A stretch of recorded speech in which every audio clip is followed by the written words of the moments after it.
Hello दोस्तों, कैसे हैं आप सब लोग। मैं आशा करता हूं कि आप सब लोग ठीक ठाक होंगे। दोस्तों, आप जब भी मेरी किसी कहानी को पसंद करते हैं और उसे इतना सराहते हैं, यकीन मानिए मुझे बहुत खुशी होती है। एक सुकून सा महसूस करता हूं कि मेरा किया हुआ काम आप सब लोग इतना पसंद कर रहे हो। आपने इस कहानी को भी इतना प्यार और सराहा है, उसके लिए बहुत बहुत शुक्रिया। दोस्तों, प्लीज़ चैनल को सब्सक्राइब करना ना भूलें। आप प्लीज़ चैनल को सब्सक्राइब कर लें। आपका चैनल को सब्सक्राइब करना भी उतना ही ज़रूरी है जितना मेरे लिए कहानियाँ लिखना, क्योंकि मुझे उसी से ही ज़्यादा प्रोत्साहन मिलता है कहानी लिखने के लिए। तो इसलिए आप पहले चैनल को लाइक कर लें, उसके बाद हम कहानी स्टार्ट करते हैं। मैं 5 सेकंड के लिए रुक रहा हूँ ताकि जिन्होंने अभी तक चैनल सब्सक्राइब नहीं किया वो सब्सक्राइब कर लें। प्लीज़ प्लीज़ करो, जाके प्लीज़ अभी करो। वो जो लाल बटन है ना, उसे दबाओ, अभी दबाओ।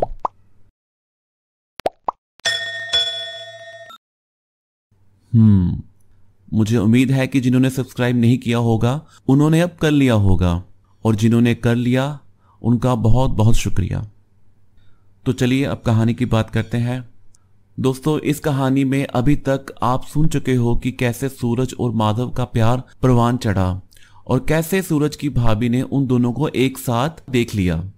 फिर माधव ने सूरज को धोखा दिया और फिर कैसे सूरज गांव से कानपुर शहर तक आया और अब 4 साल बाद अपनी मां के कहने पर वो वापस गांव गया। तो मैं यहीं से इस कहानी का जो पहला भाग था उसका कुछ अंश इसमें जोड़ रहा हूं, जिससे कि कहानी आगे चल सके और पता चल सके कि कैसे सूरज गांव आया और फिर क्या क्या हुआ। अगर आपसे इस कहानी का कोई भाग छूट गया हो तो मैं सबके लिंक ऊपर आई बटन में और नीचे डिस्क्रिप्शन बॉक्स में दे रहा हूं, आप वहां से जाकर देख सकते हैं। तो चलिए शुरू करते हैं। माधव माधव नाम था उसका। उसके साथ गुजरी 4 साल पहली सारी यादें मानो एक ही पल में उसके सामने से एक एक करके गुजरने लगीं। ना चाहते हुए भी उसकी हंसी, उसकी महक, उसकी छुअन और उसकी पहनाई हुई चूड़ियों की छनक, उसे सब कुछ ऐसे प्रतीत हो रहा था जैसे अभी की बात हो। उसे ऐसा लग रहा था जैसे अभी वो आएगा और उसे गले से लगा लेगा।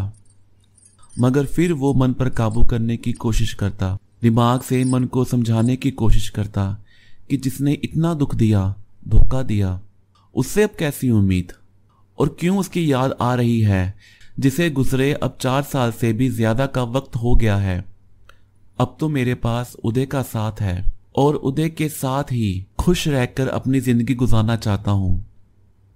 बस इन्हीं ख्यालों में डूबते डूबते सूरज की आंख लग गई।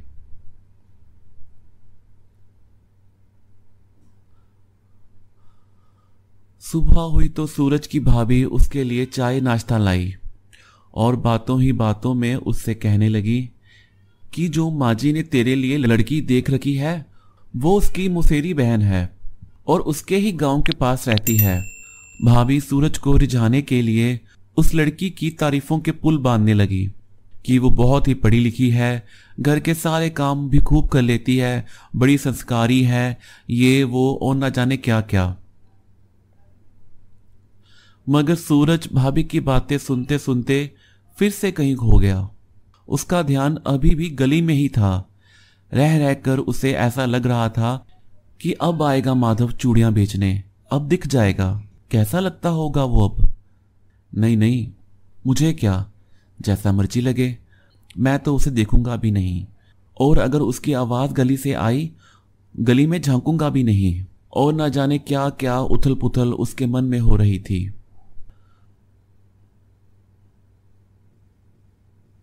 सूरज को आए 3 दिन हो गए। समय तेजी से गुजर रहा था और समय के साथ साथ सूरज की बेचैनी भी बढ़ने लगी। इतनी बेचैनी कि वो ना सो पा रहा था, ना खा पी पा रहा था, अंदर ही अंदर घुटता जा रहा था। कारण यह जिसके ख्यालों से दूर भाग रहा था, उसी को देखने के लिए आंखें तरस रही थी। वो 3 दिन से चूड़ियां बेचने आया ही नहीं। क्यों नहीं आ रहा? उसका तो रोज चक्कर लगता था सुबह सुबह। अब 3 दिन होने वाले हैं, आया क्यों नहीं? आए ना आए मुझे क्या, मुझे कौन सा देखना है उसे, मेरी तरफ से तो भाड़ में जाए। पर कोई तो बात है ना, आना तो चाहिए, फिर आया क्यों नहीं? किससे पूछूं, किससे पूछूं? भाभी से? नहीं नहीं, वो तो वैसे ही उसके खिलाफ थी। अगर मैंने पूछ लिया तो और भड़क जाएंगी, पुरानी बातें कुरेदने लगेंगी। तो क्या करूं, किससे पूछूं? माँ से पूछूं? एक काम करता हूं, जब भाभी शाम को बाजार जाएगी तभी माँ के पास बहाने से जाकर पूछूंगा।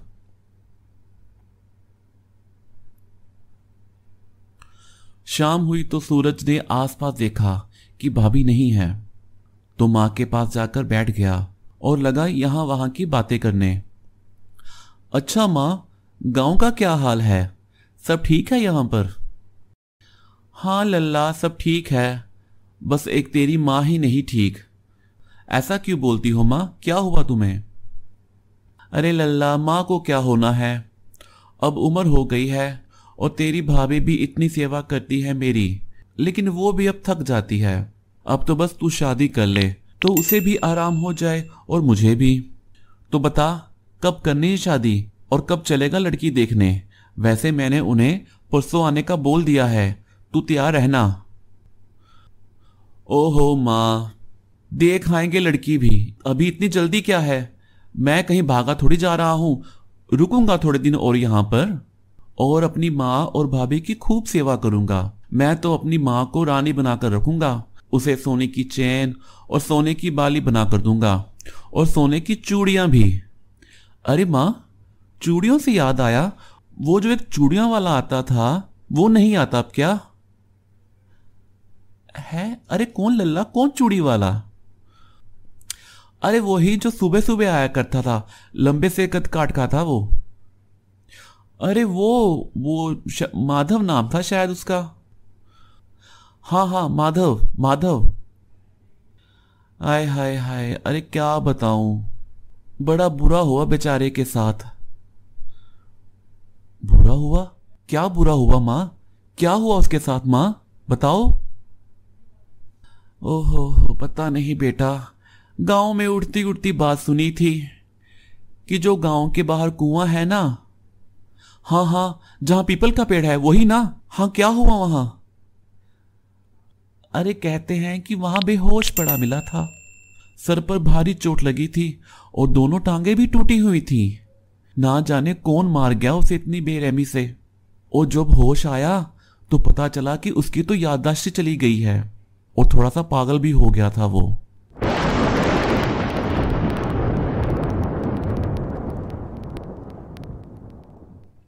क्या? किसने किया ये सब और कब हुआ ये सब? अरे लल्ला, मुझे अब कहाँ याद रहता है, अच्छे से तो याद नहीं, पर शायद जब तू कानपुर गया था ना, उसके 2-4 दिन के बाद की ही बात है शायद। चल छोड़, हमें क्या, कहते हैं उसका किसी के साथ चक्कर था, तो होगी कोई बात बात। बाकी तो गांव वाले ना जाने क्या क्या बातें बनाते हैं उसके बारे में। चल छोड़, हमें क्या, छोटी जाति वाले हैं, यहाँ वहाँ कुछ गंद फैलाया होगा, उनका क्या दीन धर्म होता है, हमें क्या लेना देना। सूरज, ए लल्ला, सूरज, अरे कहाँ खो गया तू? माँ, माँ, नहीं, कुछ नहीं कुछ नहीं। अब वो कहाँ है? अरे पता नहीं बेटा, मैं क्या जानूं। चल तू ये बता कि लड़की वालों से क्या बोलूं, परसों का बोल देती हूं और अब तू मना मत करना देख। लेकिन सूरज, वो अपनी माँ की बात कहाँ सुन रहा था, उसका तो जैसे कलेजा मुंह को आ गया था। उसने आओ देखा ना ताओ उठा और सूरज के गांव की तरफ चल पड़ा। माँ, माँ, मुझे कुछ काम याद आ गया है, मैं अपने दोस्त से मिलने दूसरे गांव जा रहा हूं, शायद रात को लेट भी हो जाऊं। बस ये कहकर वो माधव के गांव की तरफ निकल गया।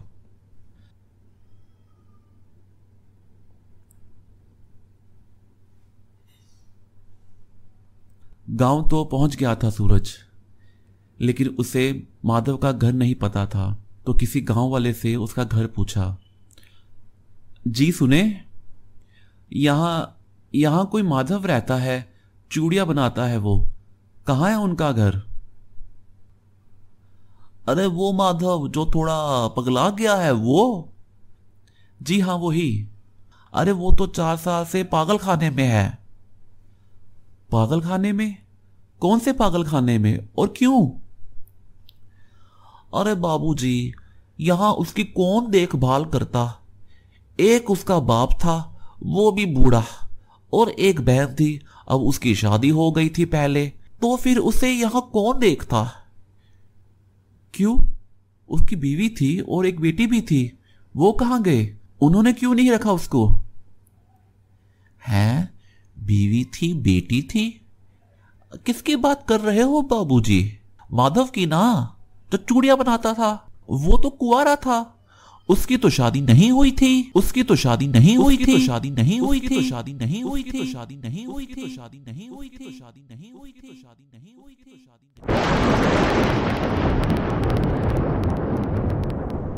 सारा आसमान, सारी धरती जैसे उसे घूमते हुए नजर आने लगे। आंखों के आगे अंधेरा छा गया। वो वहीं निढाल होकर बैठ गया। चीखने की कोशिश कर रहा था, मगर आवाज ना जाने कौन से बोझ तले दब गई थी। गांव वालों ने आकर उसे उठाया और पानी पिलाया। सूरज ने अपने आप को संभाला और पूछा कि पागल खाना कितनी दूर है यहां से? तो गांव वाले कहने लगे, बस 3-4 घंटे लगते हैं बस से। सूरज जल्दी से उठा, अपने आप को संभालते हुए बस अड्डे पर पहुंचा, बस पकड़ी और शहर की तरफ निकल पड़ा। रात के 1 बज चले थे। जब पागल खाने पहुंचा तो बाहर खड़े गार्ड ने अंदर नहीं जाने दिया। कहा कि सुबह आओ, अभी हॉस्पिटल बंद हो चुका है, अभी इस समय किसी से मुलाकात नहीं हो सकती। मगर सूरज उसके पांव पड़ गया और कहने लगा, मैं बड़ी दूर से आया हूं, मुझे अभी मिलना है उससे, मैं हाथ जोड़ता हूं, मुझे अंदर जाने दो। लेकिन वो गार्ड टस से मस ना हुआ और उसे भगाने लगा। तभी अंदर से एक कार आई जिसमें एक डॉक्टर थी। उसने देखा कि कोई गार्ड के पांव पकड़ रहा है। गार्ड, गार्ड, क्या हुआ? कौन है ये? जी मैडम, कोई जिद कर रहा है कि अभी उसने अंदर जाना है, किसी से मिलना है। किससे मिलना है?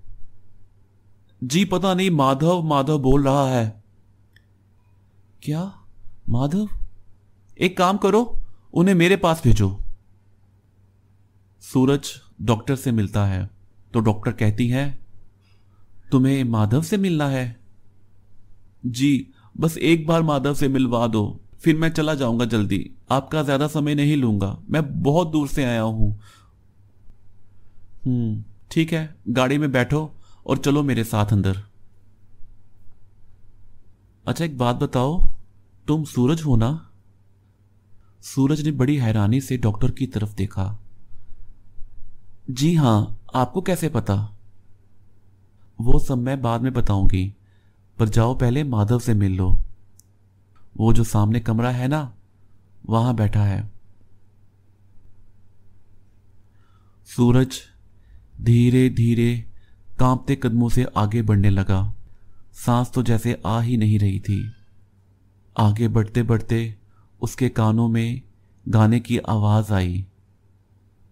चूड़ी नहीं ये मेरा दिल है, चूड़ी नहीं ये मेरा दिल है।